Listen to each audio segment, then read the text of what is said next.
Subscribe now and press the bell icon. Never miss an update.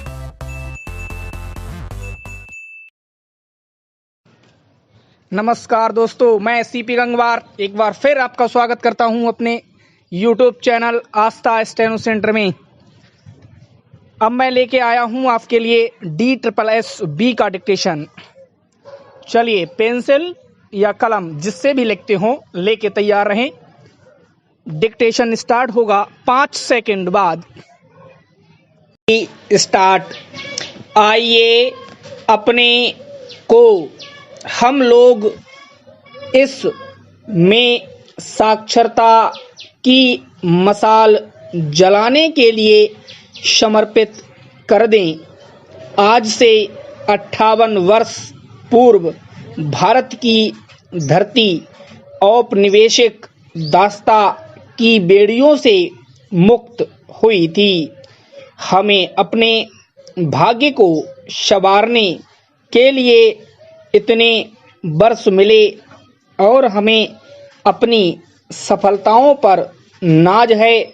सफलताओं ने हमें भाव विभोर किया है तो असफलताओं ने हमें उदास भी किया है। हमारे लिए ये वक्त है लेखा जोखा करने का। क्या हमने खोया, क्या पाया। हम उस दहलीज पर हैं जहां से अतीत पर मनन करते हुए भविष्य की ओर आशा की नजरों से देख रहे हैं। हम एक संगम स्थली पर खड़े हैं। जटिल राहों से गुजरती हुई एक मशाल अपनी चमक के साथ जल रही है। साक्षरता की मशाल जिसे एक अमिट भावना जला रही है। ये भावना स्पष्ट और मूर्त भी है और धुंधली या अमूर्त भी। लेकिन ये विरोधाभास ना हमें भटकाता है ना कुछ छिपाता है। एक लौ है जो सबको अपनी ओर खींचती है, बांधती है और लोग उससे बंधे हुए इस विशाल उपमहाद्वीप के एक सिरे से दूसरे सिरे तक साक्षरता का संदेश ले जाते हैं। एक असीम ऊर्जा और तीव्रता से विशाल जनसमूह एकजुट हुआ है। समर्पण और निष्ठा का जो जज्बा हमें दिखाई पड़ता है उसने स्वयं सेवियों और शिक्षार्थियों, शिक्षकों और प्रशिक्षकों, कार्यकर्ताओं और शिक्षाविदों, सरकारी और गैर सरकारी अधिकारियों, नेताओं और उपदेशकों को अभिभूत किया है। स्वतंत्रता के सेनानियों ने जो अदम्य साहस और इच्छा शक्ति दिखाई थी, ठीक उसी प्रकार की उमंग साक्षर समाज के लिए हमारे साक्षरता कर्मियों ने दिखाई है। जिस निस्वार्थ और बलिदानी तेवर के साथ स्वतंत्रता की लड़ाई लड़ी गई, उसी प्रेरणा और निस्वार्थ भावना के साथ साक्षरता अभियान में हमारे 1 करोड़ स्वयंसेवी साक्षर सैनिक लगे हैं। जिस महान आदर्श और करो या मरो की भावना ने स्वतंत्रता के भीतर भी साक्षरता की प्रेरणा जगाई है। स्वतंत्रता संग्राम के आह्वान ने करोड़ों लोगों के भीतर स्वतंत्रता की एक उमंग पैदा की थी और वे इसके लिए एकजुट होकर अंत तक संघर्ष के लिए तैयार थे। साक्षरता की भावना ने करोड़ों लोगों के बीच धैर्य बनाए रखने और तमाम अवरोधों पर विजय प्राप्त करने का हौसला जगाया है।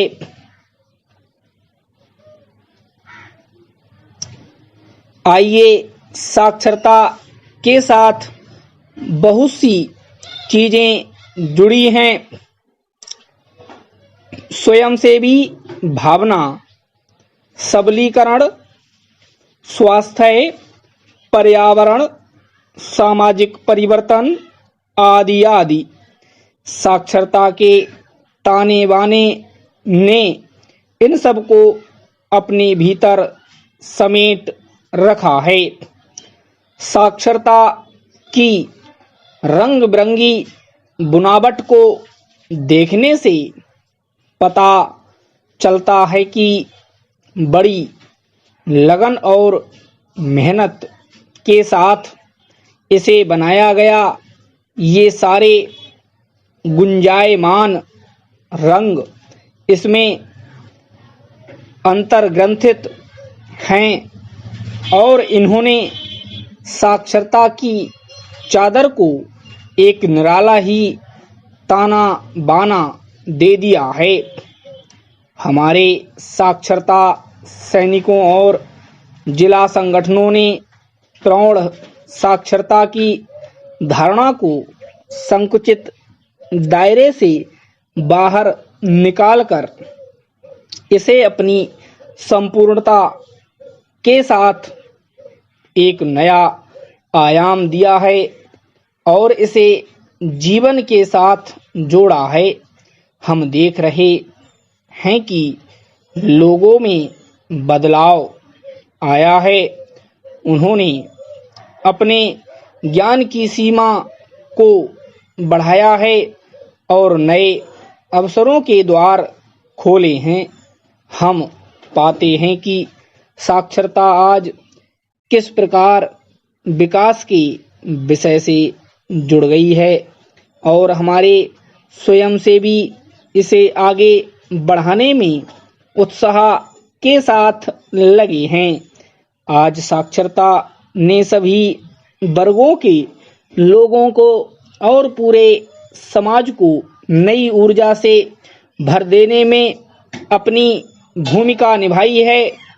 खुशी और अचरज से हम देख रहे हैं कि अनेक सोते, चश्मे, झरने और उपधाराएं एक विशाल धारा में आ मिलती हैं कि एक ही आईने में कितनी सारी आकृतियां, कितने सारे सरोकार प्रतिबिंबित हो रहे हैं कि एक ही जगह पर कितनी सारी सेवाएं आ मिलती हैं कि सारे विषयों की जो विशेष बातें हैं एक ही बड़े सरोकार में समा जाती हैं और यह सरोकार है हमारी जनता की संपूर्ण साक्षरता।